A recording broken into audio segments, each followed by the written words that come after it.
भाग ये लड़की ना सही है, एकदम करिया है। ये कैसा लड़की है रे? ऐसा लड़की से हम ना शादी करब।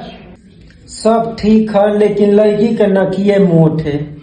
कौनो कह दिया सो एकदम देखई में लगत है कि नकिया मोट है पूरा। लड़की तो सही है लेकिन हाइट में छोट बनावत है।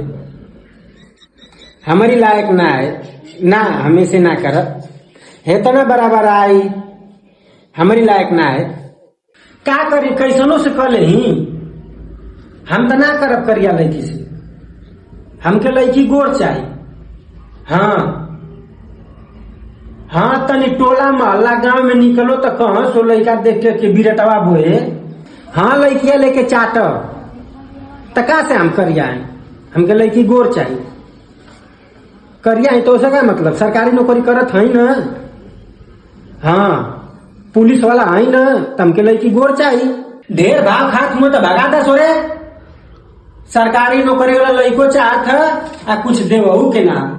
सरकारी नौकरी वाला लड़का चाहत है तब माल चौक चाहिए आ लड़की गोर चाहिए। हाँ ये लड़की ठीक है, ये हमारी लायक है।